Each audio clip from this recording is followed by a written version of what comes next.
이제 우리 앞 시간 마지막에 저와 같이 이야기했던 게 일반적인 상거래였죠. 거기에서 사용하는 계정 과목들하고 이제 또 분기해 가는 걸 볼게요. 자, 지금 하고 있는 내용이 지금 오늘 한 내용 이론 수업 같잖아요. 그죠? 그런데 이론 수업이 아니고 실기예요. 우리가 컴퓨터에 지금 제가 수업하면서 이렇게 차변 대변으로 쓰는 거 있죠? 이게 전부 다 실기할 거예요. 그래서 간혹 제가 글로 적으면서 얘는 영업의 비용이다 뭐다 말하는 건 이 실기하고 엮여 있는 이론 문제는 풀어내자라고 설명드리는 거고, 지금 저와 같이 하고 있는 게 실기하기 위해서 하고 있는 거지 이 이론 수업 내용이 아니에요. 자, 그럼 우리 일반적인 상거래는 그냥 간단하게 말해라 그러면 매출 매입을 이야기한다라고 보시면 돼요. 그럼 이 매출이라는 거는 우리 회사가 설립한 목적대로 영업활동을 해서 수익을 일으키는 걸 매출이다라고 하고, 그 매출로 인해서 발생하는 채권들을 매출 채권이다라고 하는 거예요. 그럼 이 매출 채권으로 분류하는 계정 과목 중에 외상 매출금과 받을 어음이라는 계정 과목이 있는 거예요. 그래서 이제 주에 매출 채권에 대해서 뭐 어떤 걸 하라라고 말하면 외상 매출금과 받을 어음이라는 이 두 계정 과목에 대해서 어떤 행동을 하라는 말이다라고 보시면 돼요. 그럼 매출이라고 사용할 우리의 계정 과목이 일반적으로 제품 매출이 있고, 뭐 어쩌다 한번 간혹 상품 매출이 있을 수 있는데 우리 저산회계 1급은 우리 제품 매출만 주로 쓸 거라고 보시면 돼요.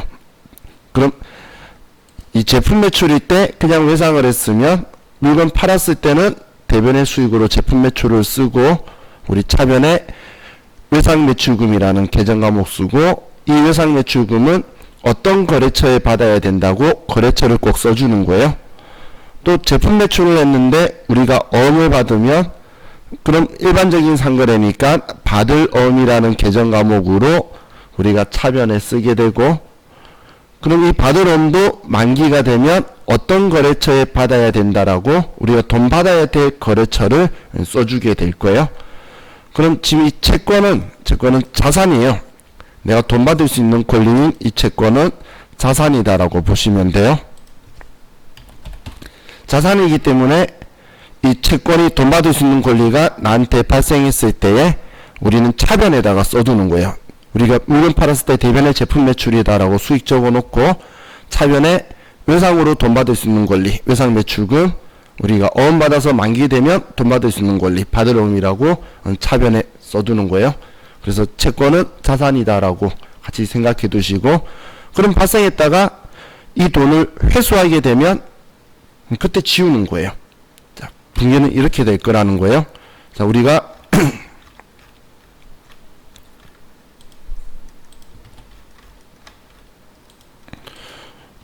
물건을 팔아요.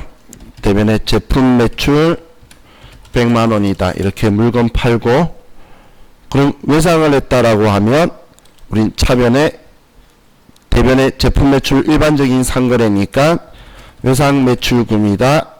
그리고 거래처 써주고, 자, 100만원이다. 이렇게 썼어요. 자, 그리고 나서 자, 이 외상 매출금을 이제 보통 예금으로 100만원을 받았어요. 지금 하는 건 외상 매출금 회수를 하게 되면 우리는 보통 예금에 100만원 들어왔으니까 들어오면 차변에 보통 예금이다 100만원이다 라고 쓰고, 그럼 반대쪽에는 지금까지 계속 이유를 쓰고 있었었죠. 그럼 돈 들어온 이유가 이 외상 매출금을 회수한 거잖아요. 그래서 대변에 외상 매출금 받았다라고 써도 되고, 이젠 돈 받았으니까 돈 받을 수 있는 권리가 사라지죠. 받았으면 끝난 거잖아. 그래서 얘를 지워주려고 반대쪽에 가는 거예요. 지워주기 위해서. 그래서 대변에 외상 매출금, 그리고 똑같은 금액 전액을 다 써줘야지 내 장부에서 잔액이 전체 다 사라지게 되겠죠. 일부만 쓰면 일부만 받았고 나머지는 장부에 그대로 남게 될 거예요. 그래서 이 100만원은 외상 매출금이 발생을 한 거고, 우리가 회수했을 때는 지우기 위해서 반대쪽인 대변의 외상 매출금이 왔다라고 보시면 돼요. 자, 원리 이해가시죠? 그럼 당연히 받을 옴도 똑같은 원리로 되게 되겠죠? 자, 그럼 우리 매출 채권에 대해서 지금 계정 과목만 본 거고, 그리고 우리 교재에서 이것 때문에 재무제표에는 우리가 외부에 제출하는 용어로는 이 두 개를 합쳐서 매출 채권으로 구분을 해서 같이 합쳐가지고 표현을 해준다는 이야기예요. 자, 다음은 우리 교재 다음 페이지로 쭉 넘어가면 다다음 페이지 60페이지 우리 PDF 파일은 60페이지고 우리 교재는 85페이지인데, 자, 여기에 이제 매입 채무가 있어요. 많은 분들이 채무는 부채라는 걸 바로 잘 느끼시더라고. 채무는 부채라는 느낌 있으시죠? 그래서 제가 채권은 자산이고 채무는 부채다라고 생각하시라고 한 거예요. 자, 그럼 우리가 매입 채무는 우리가 매입이다라고 표현하는 건, 원래 원칙적으로 매입은 상품이나 원재료 샀을 때만 매입이라 그래요. 우리가 쓰려고 물건 샀을 때는 구입이라고 하는 게 정확한 표현이에요. 매입은 일반적인 상거래 때 사용하는 회계 용어인데, 근데 이상하게 물건 뭔가를 사오는 거는 조금 경계선이 무너져서 뭐 매입이라는 표현을 좀 다른 곳에도 쓰기도 하던데, 근데 회계에서는 정확하게 하면 매입이라는 건 일반적인 상거래에서만 이야기하는 거예요. 그 외에는 구입이라는 표현을 써요. 자, 그럼 일반적인 상거래에서 상품이나 원재료를 사면 우리는 외상했을 때는 외상매입금, 그리고 우리가 물건 사면서 반대로 어음을 발행해 줬을 때 그때는 지급어음이에요. 이 지급어음이라는 건 우리가 어음을 줬을 때가 아니고, 얘는 일반적인 상거래로 우리가 어음을 발행했을 때 쓰는 계정 과목이에요.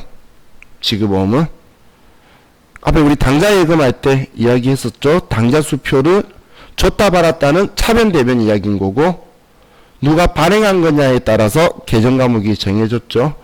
그래서 자, 이건 우리가 발행했을 때의 지급어음이라는 걸 써요. 그럼 이렇게 분개가 되겠죠. 우리가 원재료를 사요.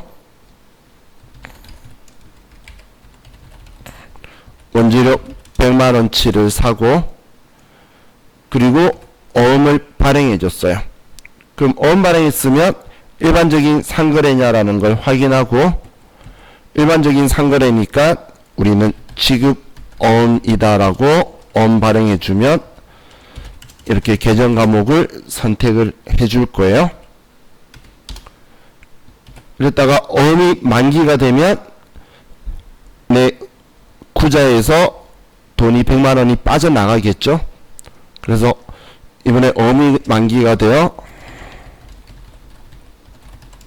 보통 예금에서 출금이 되게 되면 우린 대변에 보통 예금에서 돈 빠져나갔으니까 대변에 보통 예금이다라고 써놓고, 그리고 발행했을 때는 A라는 회사한테 만기되면 돈 빠져나가야 돼, 줘야 돼라고 적었던 거 이제 줬잖아. 그래서 지우기 위해서 이 지급어음을 이제 차변에 지급어음이 만기가 되어서 빠져나간 거다, 이렇게 적어주게 돼요.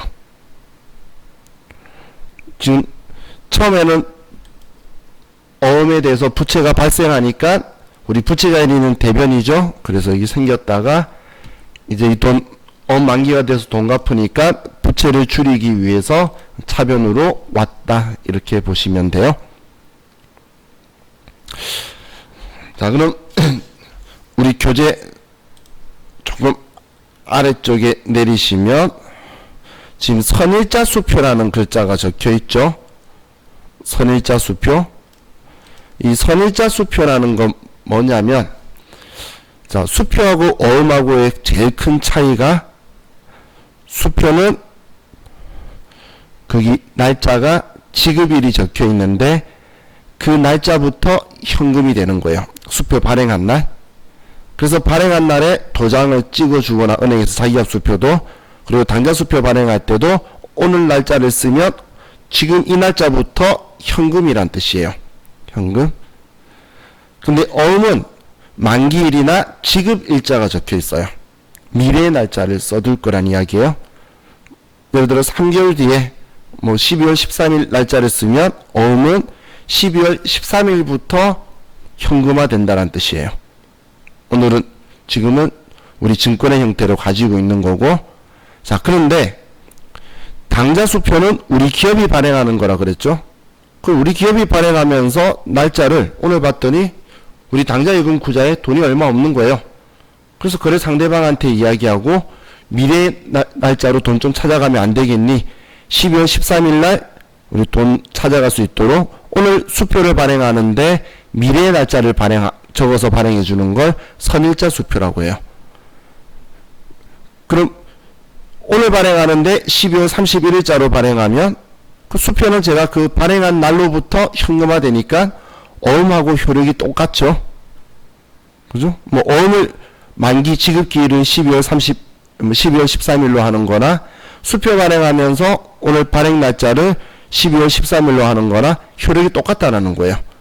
그래서 어음을 발행하는데 미래의 날짜로 발행하는 수표를 발행하는데 미래의 날짜로 발행하는 수표는 우리는 어음처럼 똑같이 취급하고 회계 처리를 한다라는 거예요. 자, 이건 이론상으로만 기억해 두시면 돼요. 뭐 실기에서는 뭐 언급된 적은 단 한 번도 없어요. 자, 그럼 이제 63페이지로 와서 63 PDF 파일 교재는 88페이지 와서, 자, 이 부분은 이제 또 좀 중요한 부분이니까 이제 집중해서 좀 봅시다.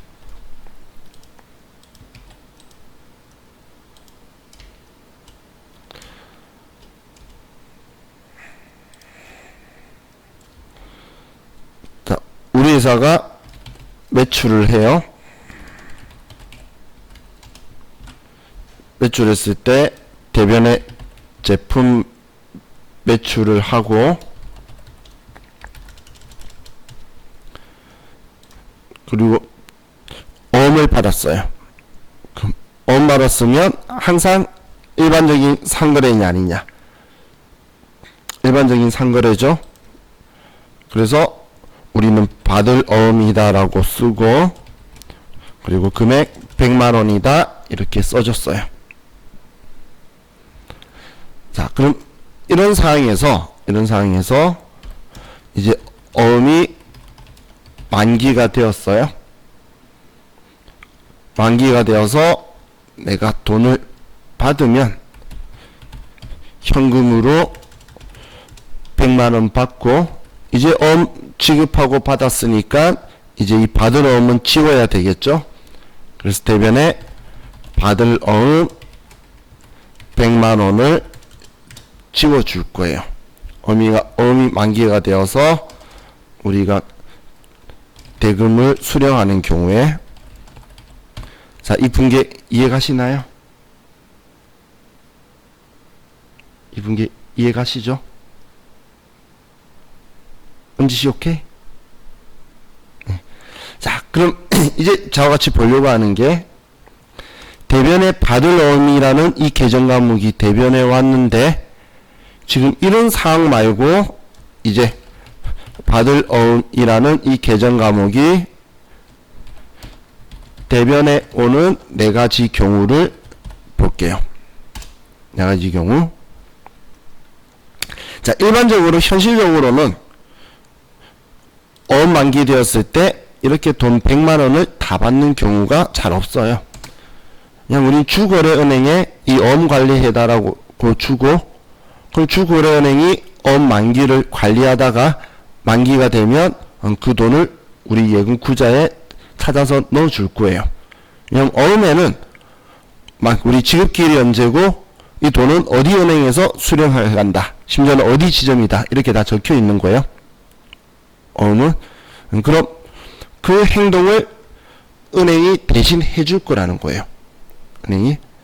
그래서 매출을 이렇게 했는데 이제 어음이 만기가 되어서 은행에서 그 어음 돈을 찾아서 우리한테 넣어주는 건데, 자, 은행이 대신 돈을 받아주는 행동을 우리는 추심이라 그래요. 돈을 받아주는 행동을. 그래서 첫 번째 보려고 하는 게 어음의 추심이에요. 어음의 추심.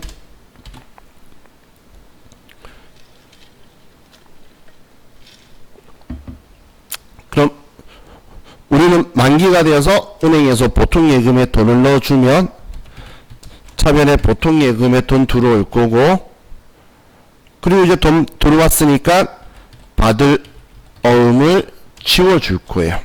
받을 어음을. 자, 그럼 이 받을 어음은 우리가 받았을 때에 장부에 100만원이다 라고 적어뒀으니까 이거 만기가 되어서 은행이 추심해줬으면 100만원 전부 다 지워야 되겠죠. 그래서 100만원 전부 다 지웠는데 중요한 건 은행은 나한테 이 100만원을 넣어주는 게 아니라는 거예요.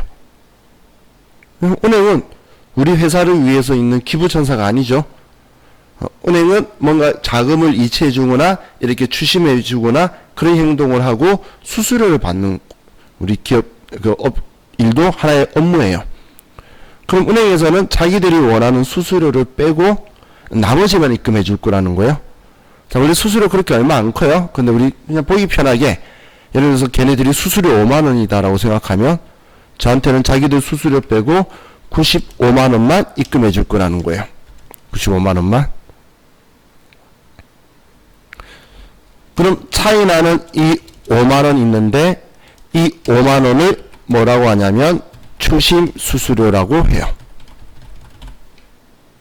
이 5만원을 추심 수수료라고 해요. 그럼 우리는 이 5만원 추심 수수료를 어떤 계정 과목으로 쓸 건지를 정확하게 인지하고 있어야 되겠죠. 근데 방금 은행에서 해주는 얘도 우리 용역에 대한 대가죠. 저 용역에 대한 대가는 수수료 비용이다라고 이야기했어요. 그래서 추심 수수료는 수수료 비용이라는 계정 과목을 쓸 거예요. 수수료 비용. 그럼 여기에서 자, 우리 수수료 비용은 500번, 800번, 900번 3개 있다라고 우리 오전 수업할 때 이야기했었죠. 그럼 얘는 몇 번대를 쓸 거냐를 생각해 보셔야 돼요. 자, 500번대는 어떨 때 쓰는 거죠? 물건 만드는 거하고 관련이 있을 때. 900번대는 단기매매 증권 취득 수수료 그리고 문제에서 시킬 때. 지금 얘는 그 두 개가 아니죠. 그 아닌 건 전부 다 우리 관리비예요. 판매비나. 그래서 얘는 800번대의 판관비인 수수료 비용을 선택을 하셔야 돼요. 지금 제가 수수료 비용 이야기하면서 계속 500번, 800번, 900번 이런 이야기를 하는 이유가 나중에 저와 같이 이렇게 전표 입력이라는 걸 할 건데, 이거야, 먹어봤네.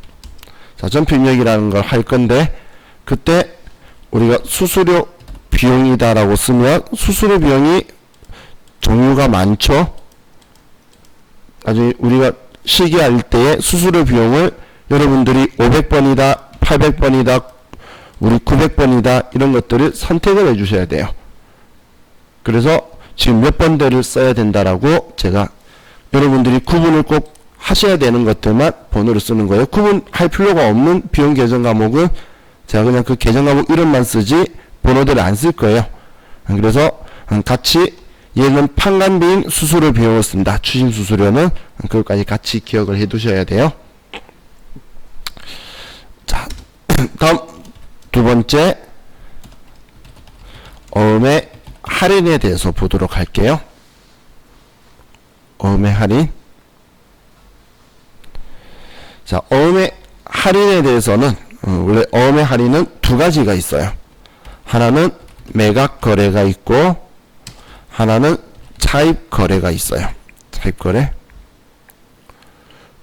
우리 회계도 거래의 실질을 따를 건데 매각 거래는 말 그대로 우리가 받아 보관 중이던 어음을 자금 현금화가 좀 어려워서 얘를 팔아버리는 거예요. 다른 곳에. 근데 차입 거래는 이 어음을 담보로 돈을 빌리는 거예요. 빌리는 거. 근데 우리 회계 1급하고 세무 2급까지 시험 챕터에서는 차입 거래는 시험 챕터가 아니라서 문제에 항상 매각 거래로 한다라고 글자가 적혀 있어요. 매각 거래.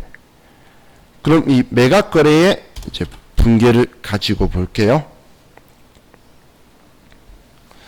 자, 지금 제가 100만 원짜리가 있어요. 근데 당장 지금 현금이 필요해서 여러분한테 100만 원 현금 있으신 분 제 어음하고 좀 바꿔주세요 라고 부탁했더니 여러분이 좋은 마음에 100만 원 하고 제 어음 100만 원짜리 하고 바꿔주셨어요.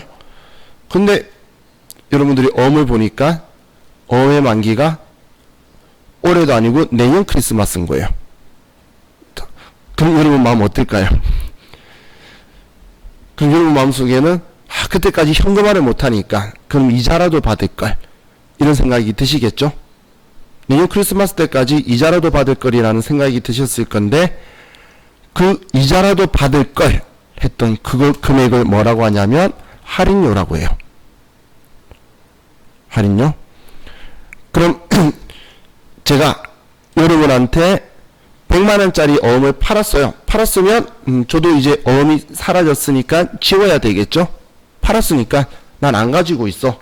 그걸 지우기 위해서 우리는 받을 어음이라고 적어뒀던 자, 이 계정 과목 금액 100만원짜리를 지웠어요. 그리고 여러분한테 돈을 받는데 여러분이 원하는 할인료 이자를 빼고 저한테 돈을 줄 거라는 거예요. 그냥 무턱대고 제가 100만원짜리 바꿔주세요 라고 하면 100만원 주면서 바꾸는 게 아니라 일단 어음 줘보세요 하고 보고 만기가 언젠지 보고 그때까지 원하는 이자를 생각하셔서 그걸 뺀 금액을 저한테 준다는 거예요. 근데 그럼 여러분들이 원하는 뭐 이자가 예를 들어 할인료가 5만원이다 라고 가정하면 저한테 95만원만 지급해 주겠죠. 그럼 이 차이 나는 5만원 이 할인료를 뭐라고 하냐면 저는 지금 매출채권인 받으러움을 매각 팔았잖아요. 처분해서 이 돈만큼 손해본 거예요. 이걸 줄여서 계정과목으로 매출채권 처분 손실이라는 계정과목을 쓰게 돼요. 매출채권을 처분해서 손해를 봤다. 이렇게 계정과목을 쓰게 돼요.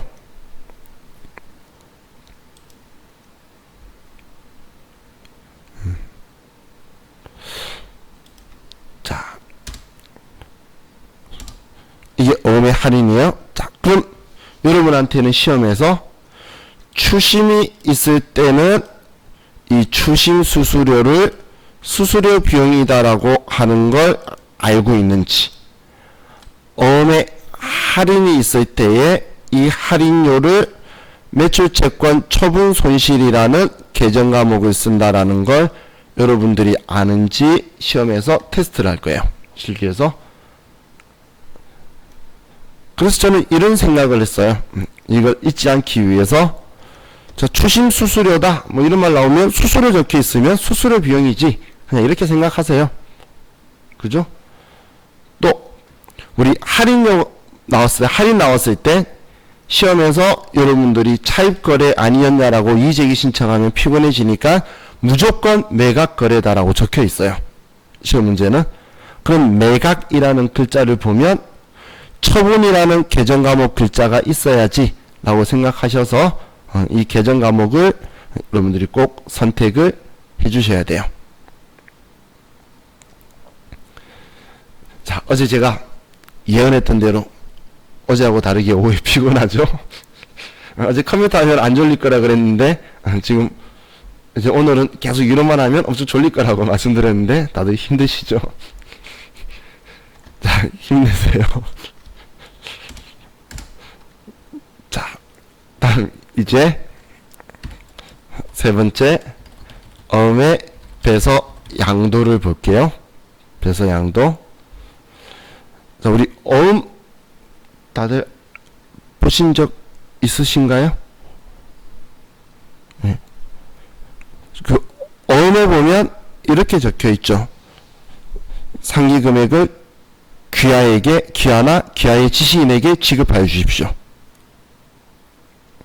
그런 글자까지는 잘 안 보시는 분도 있죠. 그래서 이런 식으로 되어 있다라는 거예요. 예를 들면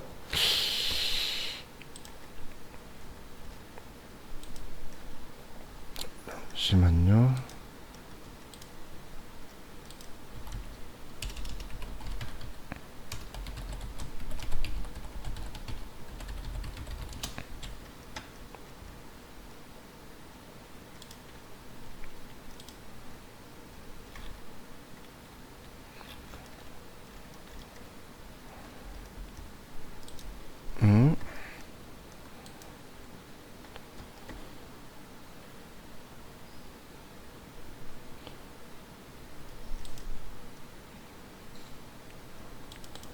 죄송해요. 제가 이미지를 잃어버린 것 같아요.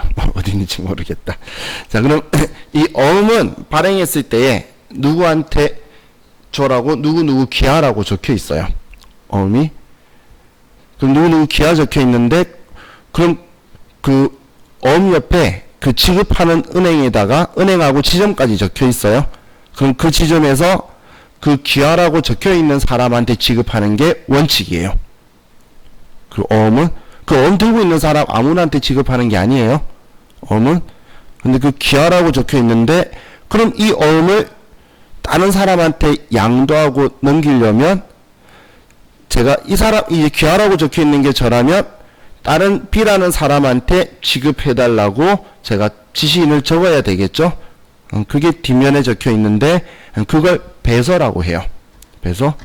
자, 지금 우리 그 수표하고 어음하고 이야기하고 있는데, 자, 이 수표하고 어음하고 한 번도 보신 적 없으신 분은 인터넷에서 한국조폐공사 들어가시면, 조폐공사 들어가면 여기 사이트에 자기들이 하는 사업에 우리 수표라고 적혀 있는 곳이 있어요.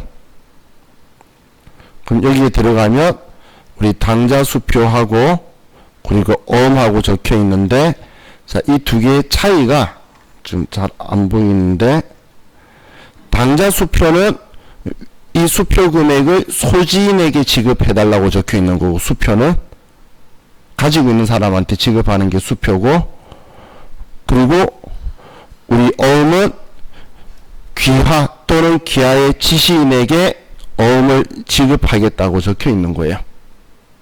그리고 지급해 주는 곳이 어디 은행에 어디 지점이다라고 적혀 있는 방식이 우리 어음이다라고 보시면 돼요.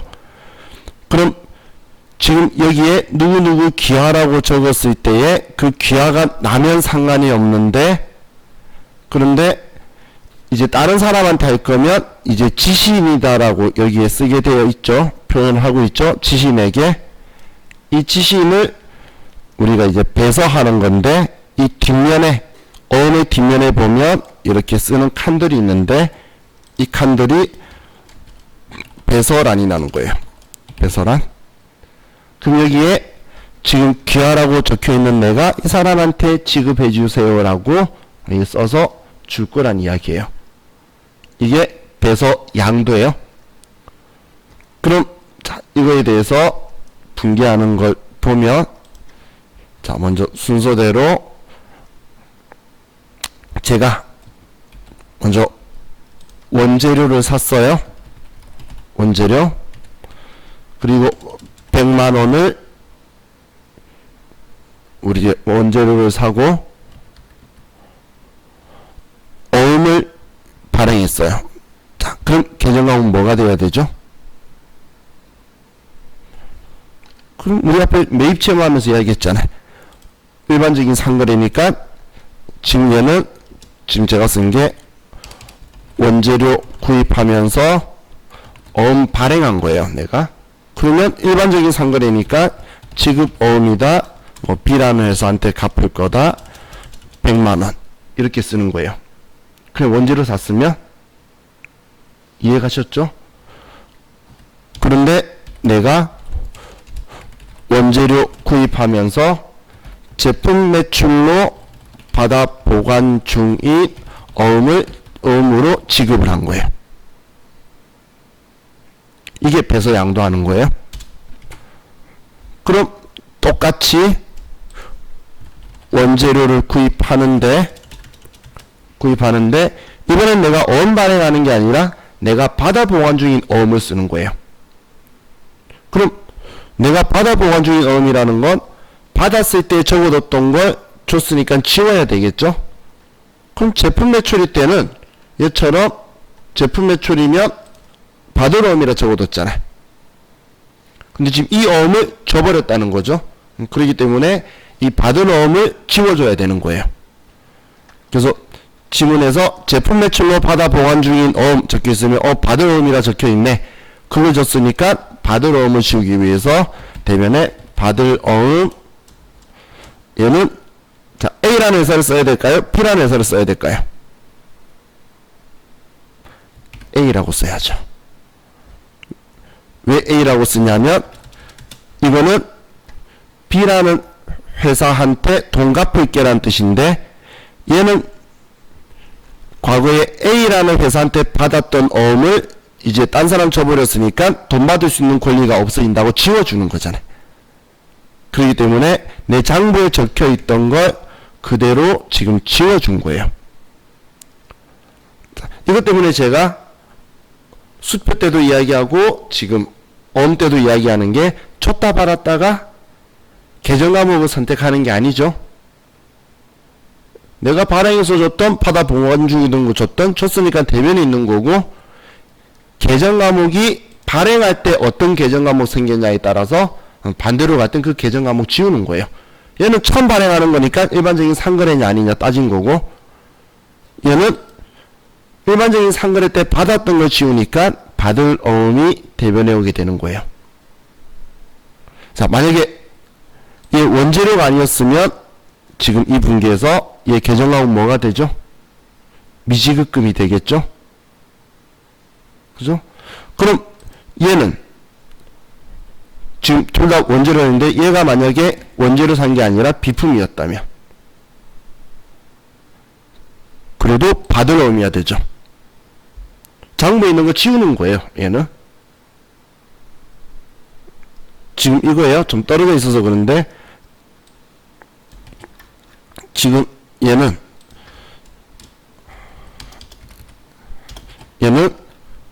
아이고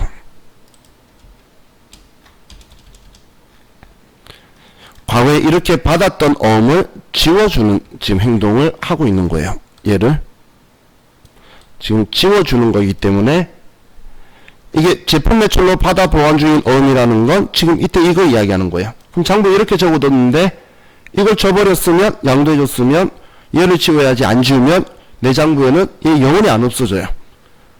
나는 어음도 없는데 A라는 거래처한테 100만원 받을 게 있어라고 적어두면 안 되겠죠. 그래서 배서 양도하면 우리는 여기가 원재료든 비품이든 자동차든 뭐든 간에 이거 줬으면 얘를 똑같이 지우는 거예요. 그래서 배서 양도는 내가 받았을 때에 제품 매출이 아니고 비품을 팔아서 미수금이었으면 미수금 지울 거예요. 받은 어음으로 적어뒀으니까 받은 어음 지운 거예요. B라는 회사한테 원재료를 샀다 하더라도 이 받은 어음은 B라는 회사를 쓰는 게 아니라 이제 A 회사한테 돈 받을 수 있는 어음은 없어진 거잖아요. 그걸 지금 대변에 쓴 거예요. 그래서 그대로 똑같은 계정 과목, 똑같은 거래처, 똑같은 금액을 써줘야 완전히 지워지게 되겠죠. 그래서 배서 양도는 얘네들이 그대로 반대쪽에 지워준 거예요.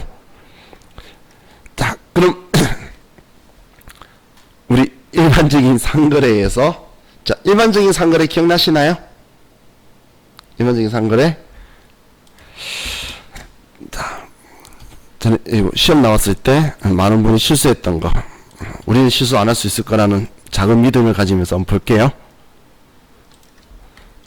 기출문제예요. 자, 우리가 토지 200만원짜리를 취득을 하면서 제품 매출로 받아 보관 중인 우리 어음 100만원 하고 그리고 나머지 금액은 당사 발행 어음으로 지급했다. 자, 이렇게 볼게요. 그럼 회사도 그냥 우리 이렇게 B 회사한테 토지를 취득하면서 A 회사한테 제품 매출로 받아 보관 중인 어음 100만원 하고, 그리고 나머지는 우리 회사가 어음을 발행해서 줬다 볼게요. 자, 그럼 이것 가지고 우리 차변에, 자, 토지는 나중에 유형자산 할 때 할 건데 계정 과목이 토지예요. 그래서 어렵지가 않아서 쓴 거예요. 그때 시험 때도 토지 나왔었어요. 자, 200만원이에요. 그럼 우리는 A 회사한테 제품 매출로 받아 보관 중인 어음. 그럼 제품 매출로 어음 받았을 때에 200만원은 받을 어음이라고 써뒀겠죠? 그죠? 그러면 얘는 받을 어음이다. A 회사한테 받아야 된다고 했던 거 넘겼으니까 지워주는 거예요. 자, 여기까지는 이해가시나요? 그럼 이제 우리가 어음 발행, 나머지 100만원도 어음 발행해줘야 되겠죠? 그럼 우리가 발행해주는 이 나머지 100만원은 계정 과목이 뭘까요? 지급어음이라고 하면 안 된다는 거예요. 그렇죠. 미지급금이죠.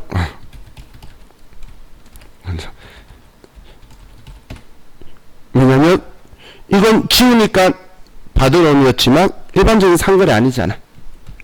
내가 발행할 때 일반적인 상거래냐 아니냐, 발행하거나 받았을 때 따지는 건데, 그럼 미지급금이고 이 돈은 그럼 내가 B 회사한테 줘야 되죠.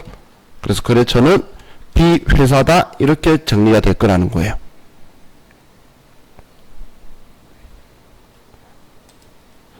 자, 이게 회계 1급에도 나오고 세무 1급에도 나왔어요. 근데 실수하신 분의 그 안타까워하는 그 소리의 차이만 있었지 많이 실수하셨어요. 그래서 실수하지 말자라는 뜻에서 제가 그저 기출문제 있던 거 했는데, 항상 내가 발행하거나 받을 때 첫 번째 단계에 발행하거나 받는 시점, 그때만 일반적인 상거래냐 아니냐라고 따지는 거고, 그럼 내가 받았던 걸 남 줘버리거나 지울 때는 기존에 썼던 거 지우는 거예요. 똑같이. 똑같은 계정 과목을 그 다음엔 지우는 거다, 이렇게 생각하시면 돼요.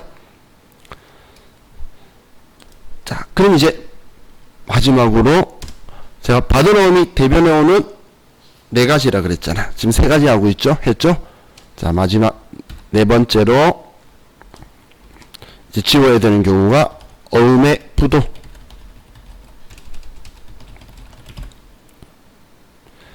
어음이 부도가 나면 돈 못 받는데 이걸 장부에 적어두면 안 되겠죠? 그래서 어음이 부도가 나면 우리는 이제 나의 자산에서, 당좌 자산에서 얘를 치우는 거예요.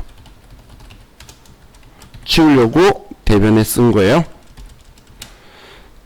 자, 그럼 차변에 쓰는 계정 과목은 나중에 컴퓨터로 찾기 무진장 쉬워요. 그냥 부도라고 치면 부도 어음과 수표라는 계정 과목이 하나가 딱 보여요. 얘가 100만원이다, 이렇게 쓸 거예요. 시험 문제에 부도 났다 적혀 있으면 여러분도 컴퓨터에서 부도라고 한번 쳐보겠죠? 이렇게 할 거란 이야기예요. 지금 나중에 컴퓨터 입력할 때 계정 과목 찾을 때 이거 우리 재무상태표에 따라 똑같으니까 부도라고 치면 얘 보이잖아. 그래서 부도음과 수표가 보이니까 여러분들이 계정 과목 못 찾으시는 분은 많이 없어요. 그 대화수가 없는데 그런데도 많이 틀려요. 왜 많이 틀리냐면, 자, 잊지 마세요. 여기도 이거 꼭 거래처를 써줘야 돼요. 그래서 제가 그냥 우스갯소리로 부도 같다라고 해서 부도음과 수표 너무 쉽게 찾는 거야, 그럼 이렇게 쉬울 리가 없다 한번 곰곰이 생각해서 거래처 썼는지 꼭 확인하셔야 돼요. 왜냐면 지금 부도 났다고 해서 돈 못 받아 하고 그냥 울고 슬퍼하면서 끝내는 거 아니에요. 여러분들 돈 못 받게 되면 어떻게 할 거예요? 일단 그 사람 가지고 있는 재산 탈탈 털어서 가질 수 있는 거 다 받고 나머지 못 받았다고 할 거잖아. 그죠? 그러기 전까지 우리는 부도 났다고 적어 놓는데 얘는 당좌 자산이 아니고 이 부도 원가수표는